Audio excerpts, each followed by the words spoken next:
જો તમે અમારા લોકોના ઘરો તોડવાની વાત કરશો, બુલડોઝર ફેરવવાની વાત કરશો, અમારા લોકોને હેરાન કરવાની વાત કરશો, આજે તો અમે પદયાત્રા કરીને રેલી કરીએ છીએ, પણ એ દિવસોમાં અમે રેલો રહીને તમારા ઘરે આવીશું, બિસ્તરા પોટલા સાથે મહિના તમારા ઘરે રહેવું પડશે। આમ આદમી પાર્ટીના ધારાસભ્ય ચૈતર વસાવા વધુ એક વખત મેદાનમાં આવ્યા છે। પોતાના લોકોને રોજગારી નથી મળતી, હવે એ જ બાબતે સરકારની સામે બહાનું ચડાવી છે। હવે કઈ જગ્યા પર વિરોધ કર્યો છે, રેલી કરી છે, તેમની વિગતે ચર્ચા કરીએ। નમસ્કાર, આપ જોઈ રહ્યા છો નિર્ભય ન્યૂઝ અને હું છું આપની સાથે રિદ્ધિ। ચૈતર વસાવા જ્યારે વધુ એક વખત મેદાનમાં આવ્યા છે, ઘણા બધા પ્રશ્નો એમના લોકોના છે કે જ્યારે રોજગારી મળે છે તો કાયમી કરવામાં નથી આવતા। હવે એ જ બાબતે તેમણે રેલી કરી છે અને આ વાત છે ઉમરગામ તાલુકાની અંદર જે જીઆઈડીસી આવેલી છે ત્યાં, કે જે જીઆઈડીસીમાં સ્થાનિકોને પહેલા સ્થાને રોજગારી આપવાની માંગ સાથે આ રેલી કરવામાં આવી। સરીગામ જીઆઈડીસી માટે જમીનો આપનાર લોકોમાંથી 85% લોકોને હજુ સરકારે વાયદા પ્રમાણે નોકરી નથી આપી। 85% જગ્યાઓમાં સ્થાનિક લોકોને નોકરી નથી મળી અને જે 15% લોકોને મળી છે લોકોને કાયમી નથી કરવામાં આવ્યા। જીઆઈડીસીમાં કામ કરનાર સ્થાનિક આદિવાસી લોકોને 12 કલાક સુધી કામ કરાવવામાં આવે છે, પીએફ નથી મળતું, ઓવરટાઈમના પૈસા નથી મળતા, આવી અનેક રીતે લોકોનું શોષણ કરવામાં આવે છે, તેવા પણ ચૈતર વસાવા દ્વારા આક્ષેપ લગાવવામાં આવ્યા છે। સરકાર મિનિમમ ભથ્થાનું પરિપત્ર બહાર પાડે છે, પરંતુ કંપનીના માલિકો સરકારનું કહ્યું નથી માનતા। જો સરકારના પરિપત્રનું પાલન આ કંપનીઓ નહીં કરે તો આ તમામ કંપનીઓ પર જનતા રેડ કરવામાં આવશે તેવી પણ ચીમકી ઉચ્ચારવામાં આવી છે। આ સાથે જ કહી દેવામાં આવ્યું છે 3-4 પેઢીથી વસવાટ કરનાર મૂળ માલિકો ઘરવેરો, વીજળી વેરો, પાણી વેરો ભરે છે, છતાં તેમને નોટિસ આપવામાં આવે છે। આદિવાસી લોકોના મતો લઈને હવે તમે આદિવાસીઓને જ નોટિસ આપો છો। બહારના લોકોએ જે જમીનો પચાવી પાડી છે એ લોકોને શા માટે તમે નોટિસો નથી આપતા તેવી પણ ચીમકી અહીંયા ઉચ્ચારવામાં આવી છે। આદિવાસી લોકોના વોટથી ચૂંટાયેલા નેતાઓ ચાવીથી ચાલતા રમકડા બનવાનું બંધ કરે તેવો પણ આક્ષેપ અહીંયા સીધો જ કરી દેવામાં આવ્યો છે। જો તમે અમારા ઘર પર બુલડોઝર ચલાવવાની વાત કરશો તો અમે બિસ્તરા પોટલા લઈને તમારા ઘરે આવીશું તેવું પણ ચૈતર વસાવાએ અત્યારે સરકારને કહી દીધું છે। સૌથી પહેલા તો ચૈતર વસાવાને સાંભળીએ અને રેલી યોજાઈ હતી તેમાં સૂત્રોચ્ચાર સાથે જે સરકારને ચીમકી આપવામાં આવી છે તે પણ સાંભળીએ। હરિગામ ખાતે જે જીઆઈડીસી આવી છે એમાં અમારે કામદારો, મજૂરો અને અહીંયા જે કર્મચારીઓ, શ્રમિકો છે એમને લઈને પદયાત્રા છે। અમારી માગણી છે કે જ્યારે આ જીઆઈડીસી આવી ત્યારે અમારા મૂળ લોકોની જમીનો એમાં લેવામાં આવી। સરકારે અહીંના મૂળ લોકોને કીધું કે તમને અમે નોકરી આપીશું। આજે 85% જે મૂળ લોકો છે એને નોકરી મળતી નથી। જે લોકોને થોડા ઘણા અંશે નોકરી મળે છે એ લોકોને પણ કાયમી કરવામાં આવતા નથી।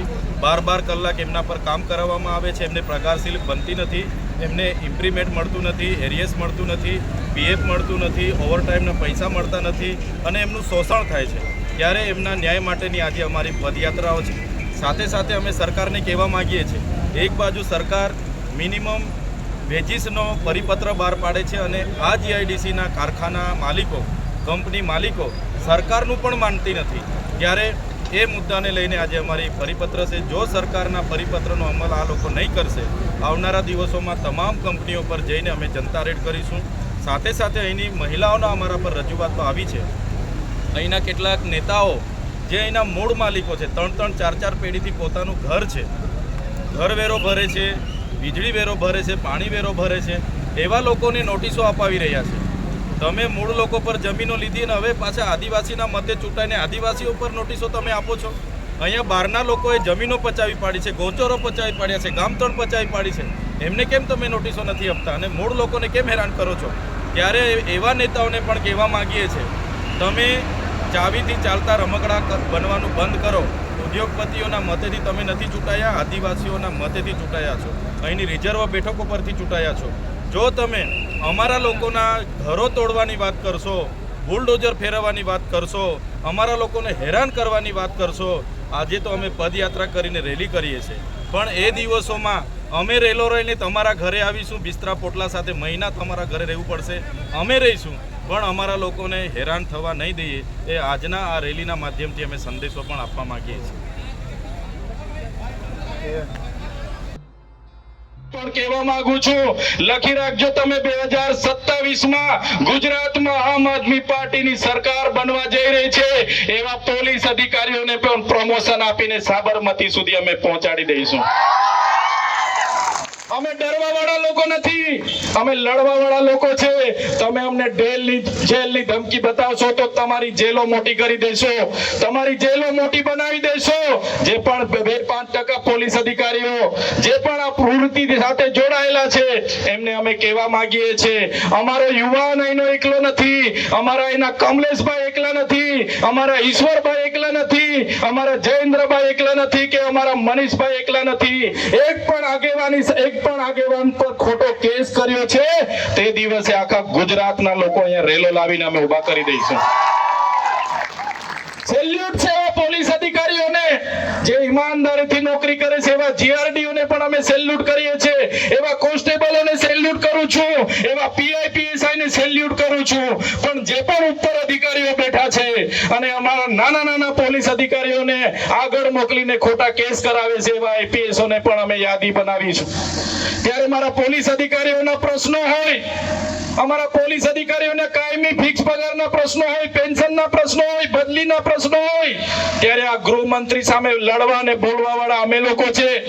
અને આવા નાના પોલીસ અધિકારીઓને આગળ કરીને અમારા લોકોને હેરાન કરવાનું કામ આ ગુજરાતની ભારતીય જનતા પાર્ટીની સરકાર કરી રહી છે. ત્યારે મારા પોલીસ અધિકારીઓને પણ વિનંતી છે, એમની ગુલામી આપણે એમના આદેશો એમના સૂચનો નહીં કરવાના, ઈમાનદારીથી તમારા જમીરથી તમે નોકરી કરો. આમ આદમી પાર્ટી તમારા માટે પણ ખડે પગે ઊભી રહેવા માટે તૈયાર છે.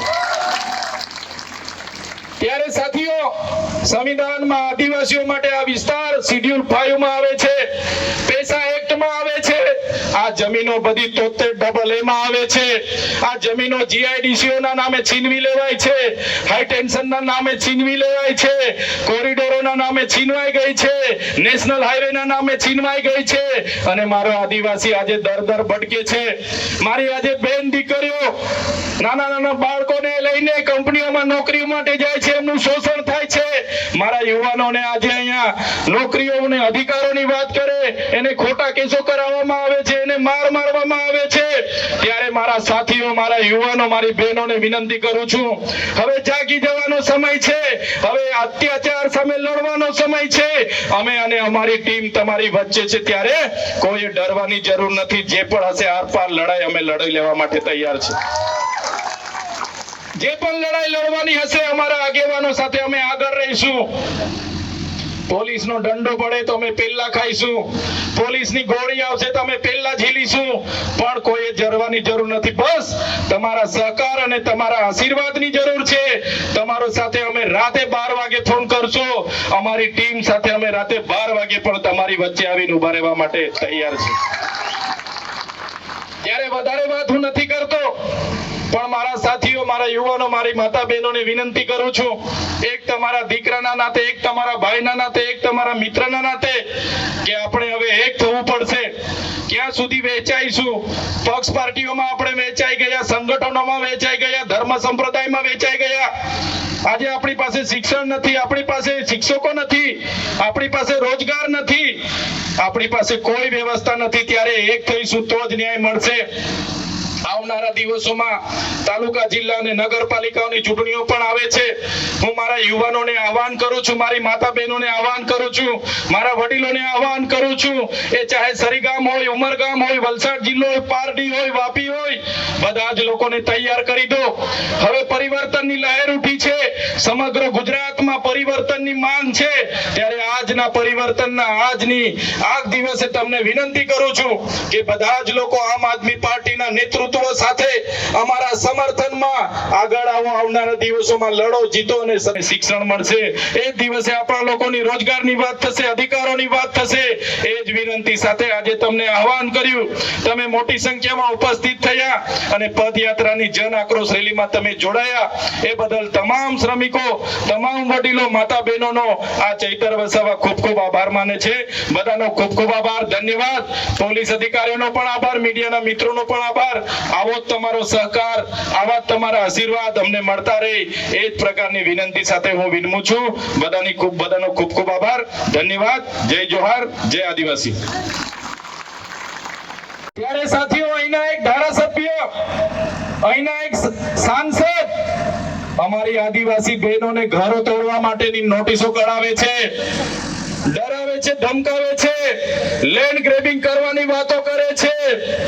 એ ધારાસભ્ય અને સાંસદ તો આદિવાસીઓની રિઝર્વ બેઠકો પરથી ચૂંટાય છે, આદિવાસીઓના મતથી આજે પાર્લામેન્ટ અને વિધાનસભામાં ગયા છે અને અમારા લોકોને ડરાવવા ધમકાવવાની વાત કરે છે. ત્યારે એવા ડૂગડૂગિયા જે ચાવીથી ચાલતા નેતાઓને પણ કહેવા માંગુ છું, અહીંના આદિવાસીઓ એકલા નથી.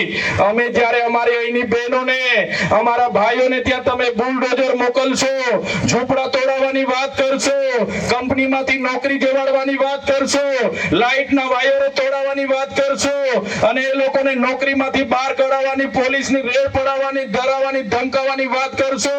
અહીંના આદિવાસીઓ એકલા નથી. સેલવાસા, દમણ, દાદરા નગર હવેલી, ગુજરાત, મહારાષ્ટ્ર, મધ્યપ્રદેશ અને રાજસ્થાનમાં એક મેસેજ અમે નાખી દઈશું, અહીંની તમારી જીઆઈડીસીઓમાં ચાલવાની જગા નહીં થશે. અમે ધારાસભ્યના ઘરે બેસીશું, અમે સાંસદના ઘરે બેસીશું. મહિના માટે બેસવું પડે તો મહિના માટે બેસીશું, વર્ષ માટે બેસવું પડે તો વર્ષ માટે બેસીશું. પણ અમારા આદિવાસીઓ સને રંજાડવાનું જો કામ કર્યું તો તમારા બધાના વિસ્તારોમાંથી, સત્તામાંથી સુપડા સાફ અમે કરીને રહીશું. ત્યારે મારા યુવાનોને હું કેમ છું, મારી માતા બહેનોને, મારા વડીલોને કહેવા આવ્યો છું, ક્યાં સુધી એમની શરમ, એમની ધાક ધમતી, ડરથી તમે ડરવાના છો?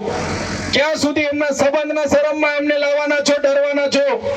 આજે અમે તમને આહવાન કરીએ છીએ, તમે પણ આ જાહેર જીવનની રાજનીતિમાં આવો, તમે પણ આ રાજનીતિમાં આવો. તાલુકા જિલ્લામાં લડો, ધારાસભ્યમાં લડો, નગરપાલિકામાં લડો અને આ લોકોને સત્તામાંથી દૂર કરો એ વિનંતી કરવા માટે આવ્યો છું. ઘણા યુવાનોના મનમાં હશે, હું નાનો માણસ છું, મારી સામે મોટા મોટા નેતાઓ છે, પૈસાદાર છે, દાદાગીરી વાળા છે, પોલીસ એમની છે, સરકાર એમની છે, કલેક્ટર એમના છે, ડીએસપી એમના છે, પીઆઈ એમના છે, પીએસઆઈ એમના છે. કઈ રીતના એમની સામે હું લડવા ઉતરું? ત્યારે આ ચૈતર વસાવાને જોઈ લો. મારા ઘરમાં કોઈ પણ ગ્રામ પંચાયતનો સરપંચ પણ નહોતો, મારા આખા 5 પેઢીમાં કોઈ રાજનીતિમાં નહોતું, પણ આ રાજનીતિના નેતાઓને મેં જોયા અને ભણેલા અભણ લોકો આપણા પર રાજ કરે, ખોટા લોકો આપણા પર રાજ કરે, ખરાબ લોકો આપણા પર રાજ કરે. રાજનીતિમાં આવવાનું વિચાર્યું, રાજનીતિમાં આવીને વિચાર્યું અને રાજનીતિમાં આવીને તમે જોયું હશે, આજે તમારો દીકરો તમારી વચ્ચે ધારાસભ્ય તરીકે આવીને ઉભો છે અને પણ કડક હાથે લડીએ છીએ. સંવિધાનની વાત કરીએ છીએ, સામાજિક અધિકારોની વાત કરીએ છીએ, ગરીબોની વાત કરીએ છીએ, વિદ્યાર્થીઓની વાત કરીએ છીએ, શ્રમિકોની વાત કરીએ છીએ, ખેડૂતોની વાત કરીએ છીએ. સરકાર જેલોમાં નાખે છે, ખોટા કેસ કરે છે, પણ આ સરકારથી પણ ડરતા નથી. કેટલાક લોકોએ કીધું કે ચૈતર વસાવાને ગમે તે કરો, ભાજપમાં લઈ આવો અને તોડો, દબાવો, ડરાવો, પણ આ ચૈતર વસાવા ભાજપથી ડરવા વાળા નથી, ભાજપને તોડવા વાળા લોકો છે. અમે ભાજપ સામે લડવા વાળા લોકો છે. એટલા માટે મારા યુવાનોને આહવાન કરું છું, રાજનીતિમાં કોઈ પૈસાની જરૂર નથી, રાજનીતિમાં ખાનદાનમાંથી લોકો ધારાસભ્ય હોય એ જ લડે એની જરૂર નથી. તમે પણ આજે સંકલ્પ લઈને આવનારા દિવસોમાં રાજનીતિમાં પણ ઝંપલાવો. અમે તમને નેતૃત્વ પૂરું પાડવા માટે આવ્યા છે, અમે તમને મંચ પૂરું પાડવા માટે આવ્યા છે. જો તમે રાજનીતિથી દૂર ભાગશો તો ખરાબ અને ખોટા લોકો, ગુંડા લોકો, બુટલેગર લોકો આપણા પર રાજ કરે છે. ત્યારે મારા સાથીઓ, તમને હું વિનંતી કરું છું, આજેથી લાગી જાઓ. જ્યાં પણ આપણી બહેનો સાથે અન્યાય થશે, જ્યાં પણ આપણા શ્રમિક કામદાર સાથે અન્યાય થશે, જ્યાં પણ આપણા ખેડૂત સાથે અન્યાય થશે, ત્યાં ચૈતર વસાવાને આમ આદમી પાર્ટીના લોકો ત્યાં ઉભા હશે. મનીષભાઈ મને આવ્યોને કીધું, અહીંના કેટલાક પોલીસ અધિકારીઓ બેનર ઉતારવાની વાત કરી, રેલી નહીં કાઢવાની વાત કરી અને પરવાનગી નહીં આપવાની પણ થોડા દિવસ પહેલા વાત હતી. ત્યારે આ લોકશાહી છે, આ સંવિધાનથી ચાલતો દેશ છે.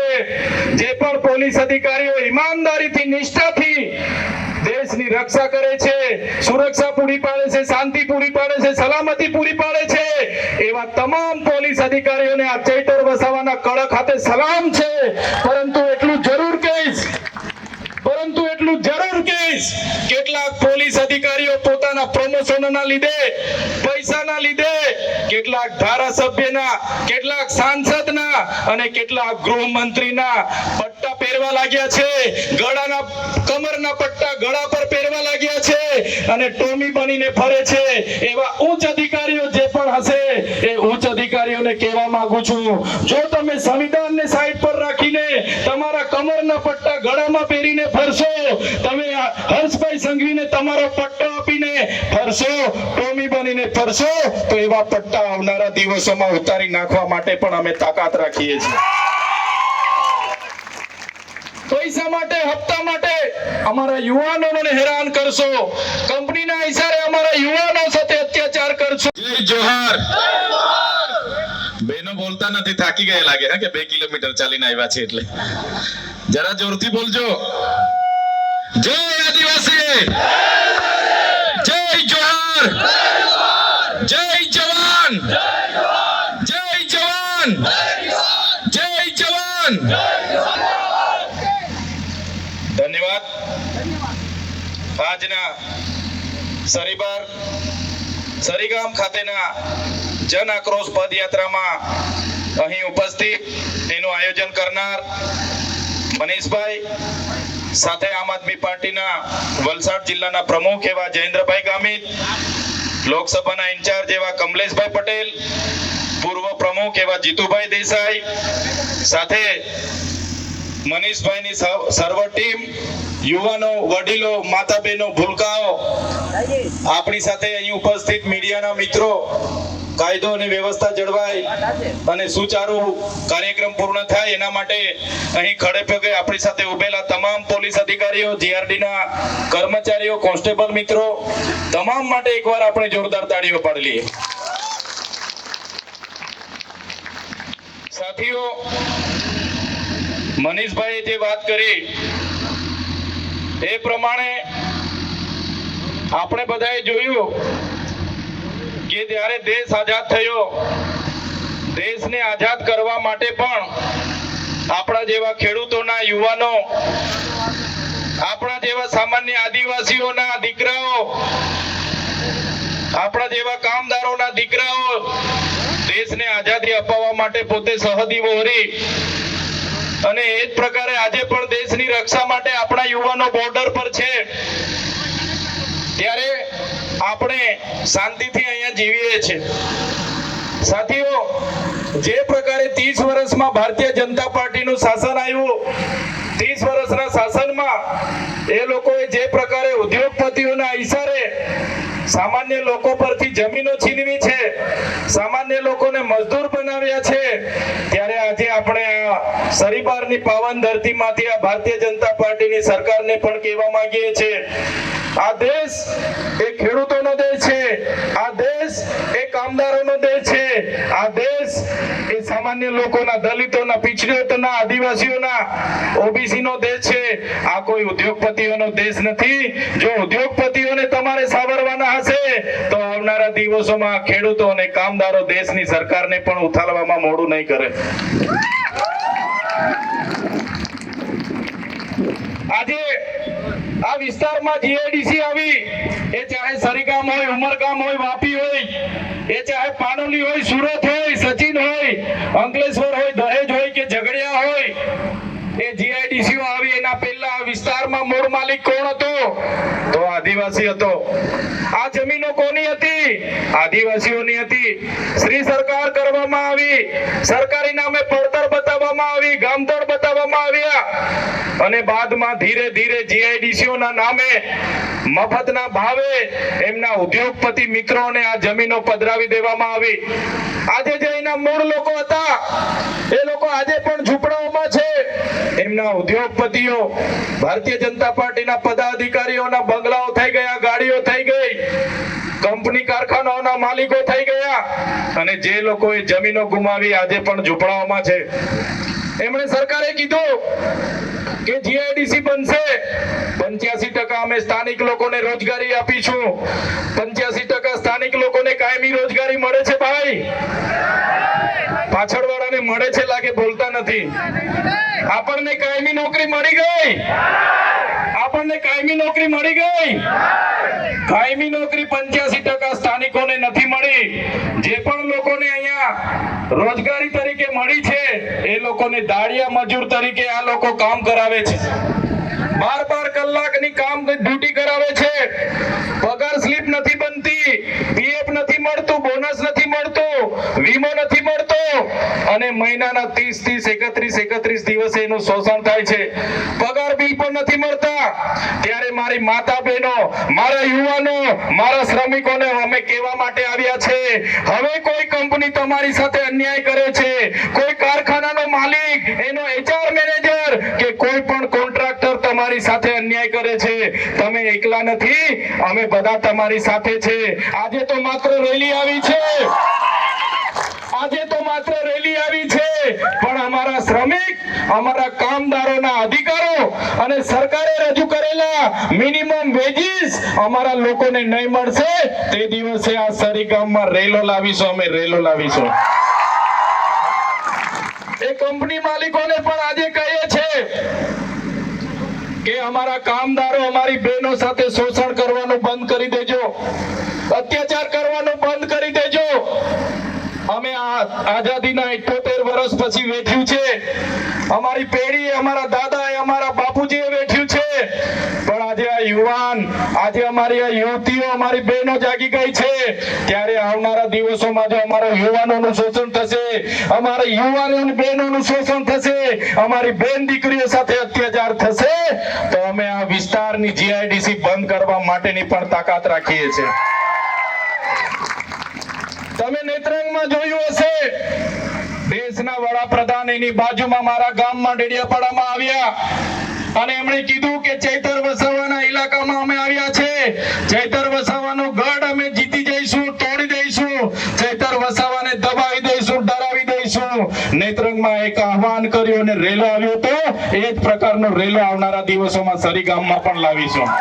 ચૈતર વસાવા જે હવે નવી માંગ સાથે મેદાનમાં ઉતર્યા છે, તેમને લઈ આપ શું માનો છો? કમેન્ટ કરીને ચોક્કસથી જણાવજો. સાથે જ અમારી નિર્ભય ન્યૂઝ ચેનલને લાઇક, શેર અને સબસ્ક્રાઇબ કરવાનું ભૂલશો નહીં. નમસ્કાર.